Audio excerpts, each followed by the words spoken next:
Looking live outside Rideau Hall this hour, we will be hearing soon from Prime Minister Mark Carney after he unveiled his new cabinet. A lot of new faces, some familiar ones as Prime Minister Carney unveiled his new cabinet. It's aimed at defining a new economic and security relation with the United States, reducing the cost of living, and to build a stronger Canadian economy. Moments here from some of the key movements this afternoon. François-Philippe Champagne stays on as Finance Minister. Dominic LeBlanc will serve as Minister responsible for Canada-US trade, intergovernmental affairs and one Canadian economy.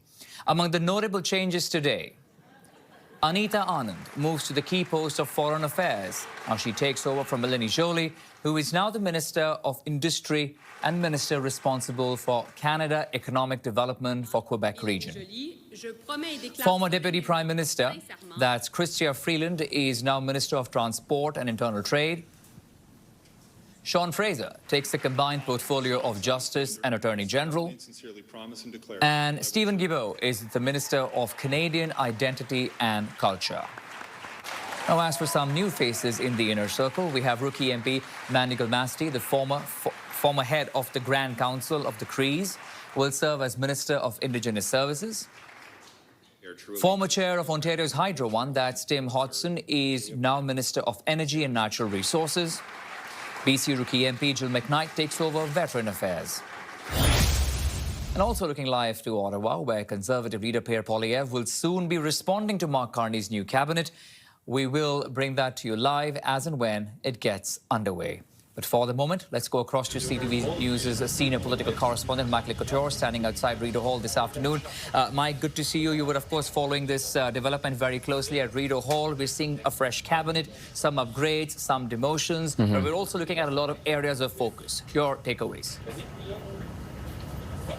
Yeah, I think it's interesting that we have 24 new faces in this cabinet of a number of people. Now, this is separated into two basic tiers, Akshay. You have 28 members of the actual cabinet, and then you have these secretaries of state. In all, there are 24 new faces, so I'm including all of those together. That's more than half of them. Also, the regional representation is on display here as well. They're making sure that they have people from every province, and then of course the north as well, and it is gender balanced in the actual cabinet as well. That is the core of about 20 or so there, and so it shows in terms of the secretaries of state, from a source that I was speaking with, these particular areas that they want to focus on. I'll give you an example of Stephen Fury. He's in defense procurement, so they want to make sure that Canada continues to work towards meeting the 2% of GDP spending on defense for our NATO target. And then you have Ruby Sahota, who has a particular focus on combating crime. So it's unclear exactly what the sort of chain of command will be. In other words, defense procurement is clearly an offshoot of the Ministry of Defense, but will they be able to make their own decisions? Do they have to make their decisions and then go through the defense minister, and that's how it gets up to the cabinet? That is unclear at this moment. What we are being told is that core cabinet, they will be the ones who are meeting on a regular basis, on a weekly basis. That is the 28 ministers, and in those, as you had sort of talked about already, François-Philippe Champagne, Mélanie Joly, Anita Anand, and some of those new faces as well that are some of them new MPs as well, Akshay. So it'll be interesting to see this dynamic as well.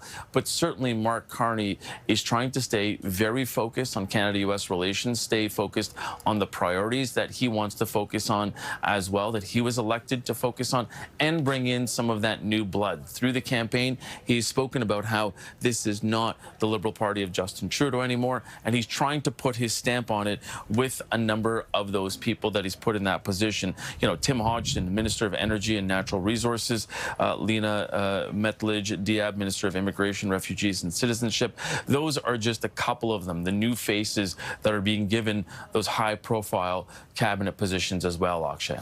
Mike, can we focus a little more on how exactly this is going to work? You did, of course, touch upon it, but the fact we have 10 new secretaries of state, and these are really the areas of focus that you were talking about, like crime, like labor, like sport. There was a time when some of these were individual ministries, but now they are secretaries of state. So what does it say about the priority and the focus of these areas?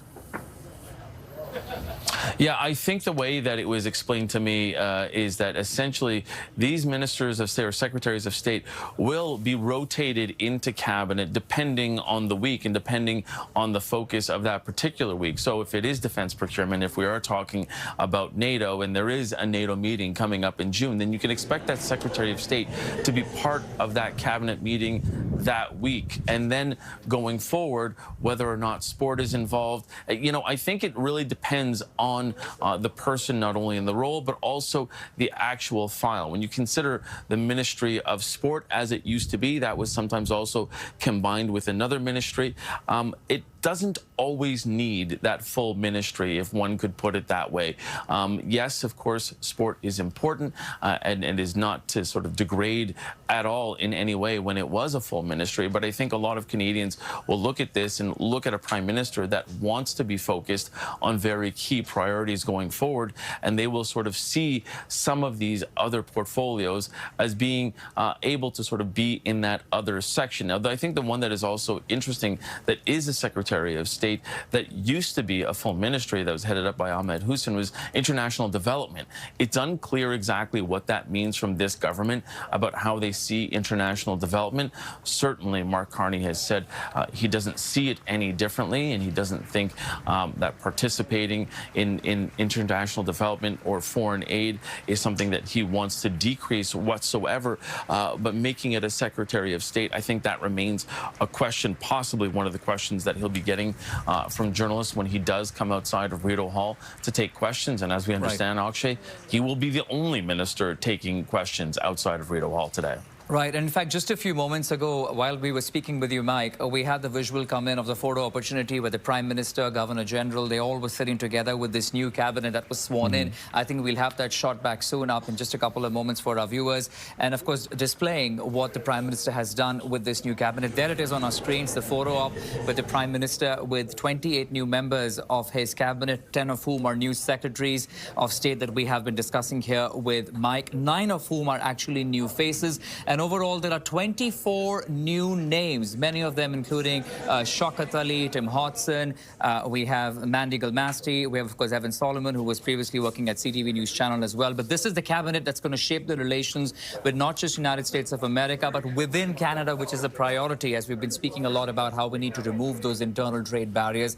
And that's the photo op the Prime Minister has with his cabinet. Coming back to you, Mike, and I want to quickly touch upon one particular ministry, and that is the Ministry of Dominic LeBlanc. In the past, of course, we've heard, Mike, how he was the minister of everything, handling so many crises for the government. But this time we're looking at a new work title sort of sorts, where President of the King's Privy Council and One Canadian Economy. Can you explain that a little more?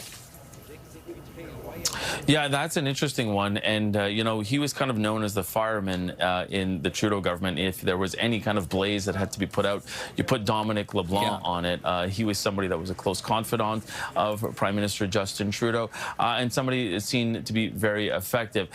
You know, you're right to bring that up, Akshay, because you look at that title and Minister of Intergovernmental Affairs and One Canadian Economy, something that we know that Mark Carney had campaigned on. I was at a number of his stump speeches when he was out at campaigns and rallies and talking about how important it is to take this from 13 economies with all the provinces and territories and merge them into one. That is not a small effort. He, you know, would joke about how difficult it was to get all of the premiers not only in the same room but also on the same page and agreeing on something. And I think that's why Dominic LeBlanc has been given this as well. Now, internal trade is also being given to Chrysler Freeland. So it looked to those two to be trying to work together in partnership on this. But certainly Dominic LeBlanc, who has been seen as somebody who has a great relationship with not only Doug Ford, but a number of other premiers, somebody that can bring people together. And that's more than likely why he's been given that. But I think it is interesting to specifically put that in his title. And it's something that we were discussing earlier on with Vashi Kapelos during our coverage of whether or not we will see mandate letters from these ministers or for these ministers. That is something that was made public by the Trudeau government in 2015, and that clearly sketched out what he expected of these ministers and what their mandate would be, and especially what he expected of them. And I think if they continue in that tradition, if Mark Carney, the Prime Minister, does that, then we'll have a better idea of what that looks like. But I think from the title, we can definitely glean that he will be the one who's responsible to get everybody on the same page, to take down all of those trade barriers before July the 1st, as Mark Carney had promised,